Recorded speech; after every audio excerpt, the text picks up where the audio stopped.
noise that you're hearing there. Oh, here comes a leopard, it's right behind it. We've just got the leopard, he's just been running after that bushbuck. You may or may not have seen a flash of colour as the bushbuck came behind the car. Leopard was definitely hunting the bushbuck. Unfortunately, he missed. So we're just going to give him just 2 seconds to calm down. After having just used that amount of energy and the bushbuck making the alarm call, this leopard definitely feels out of place at the moment. It's not uncommon. I don't just want to barrel down onto him, but he looks calm. And you know what, guys? That's what it takes to find cats out here.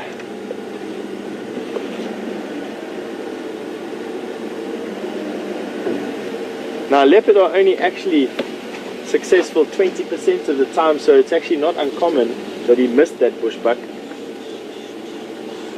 Here we have the cat we came here to find.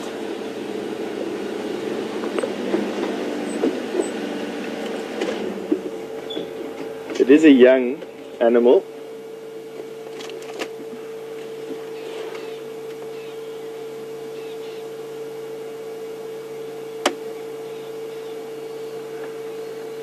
Now, being new onto the property, I know that there are 2 young male leopard on this property, Quinuma and Quarantine, and as far as I know, this particular place that we're at, in the southeastern corner of the reserve, Quarantine enjoys this particular area. That's a beautiful shot of his face there. For those of you who are adept at using the spot patterns of these animals to identify them, and for those of you that are new to leopard ID, the spot patterns that you're seeing on the face, in particular above the whiskers and behind the nose, are like a fingerprint. Now, he looks a bit hungry, I must be honest with you. His belly is a little bit hollow. He doesn't look in bad condition, not at all.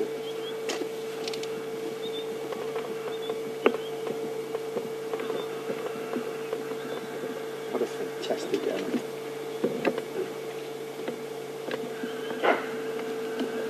Bushbuck still barking away behind us. I'm going to turn our vehicle around. I'm going to follow him.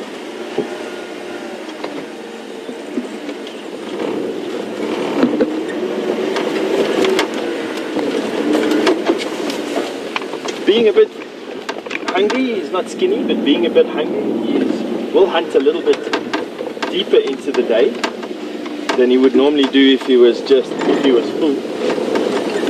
They've got quite a high metabolic rate. Leopard need to eat on average every 3 to 4 days, but do eat actually on average only once every 10 to 12 days. Can you believe it? That's on average over a whole year. Leopard and lion have been researched in the Kruger National Park for decades, and some crazy researchers have collared and follow around leopard pretty much daily in some areas of the reserve, 24 hours a day, for months at a time.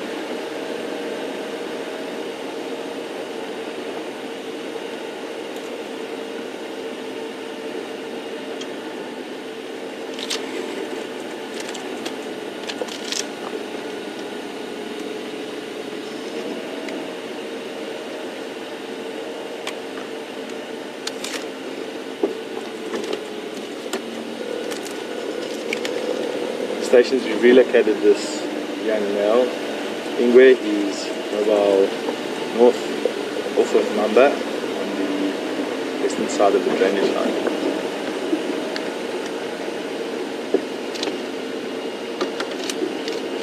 Go with your message.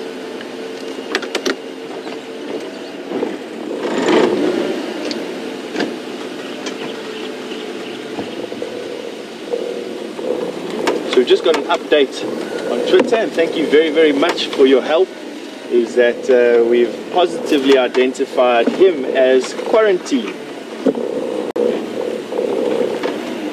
Watch the spider here.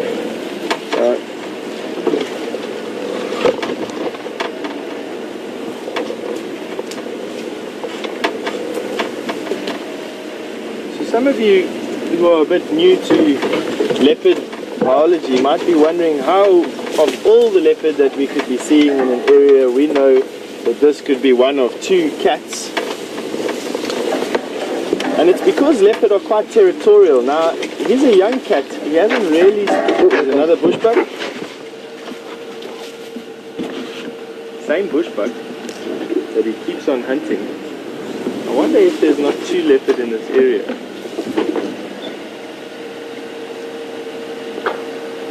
Because the bushbuck are coming from in front of us and from a different area, not next to where we've got. So I'm wondering if there's not another predator in this area that's contributing to the confusion that these bushbuck are seeing. Now, it's not common to see bushbuck in this area. They're actually quite rare to see. There we go, bushbuck jumping. Very, very close to where we last saw quarantine. An adult male bushbuck like that is a formidable foe. They're not the easiest things to take down. They're incredibly powerful. You saw those big horns, incredibly sharp, needle tipped. And quarantine, being a young cat, may not have the courage just yet to tackle a full-grown bushbuck, full-grown male bushbuck. Hence the lack of conviction that we're seeing from him to chasing it down. Now, the last time I saw him, he was in that bush on the right hand side of your screen, probably 50 feet from where we are right now. I've got a funny feeling he's probably gone to ground there. Leopard have a tendency just to go down into a preemptive strike pose, which is on their haunches, quite low down. I didn't want to get involved in the hunt, which is why I switched off the car and we just stopped. We in no way want to try and influence a hunt in either way, either in the bushbuck's favour or in the leopard's favour. The bushbuck has moved off across the drainage line. We're definitely getting more alarm calls of bushbuck all around us, so my gut feel still tells me that we've got more than one cat in this area. Now, with the bushbuck having moved away from this leopard, and typically leopard only really hunting anywhere from about 5 to 30 meters, I'm fairly certain that we won't be influencing any hunting negatively. We're going to try and pick him up again before we lose him.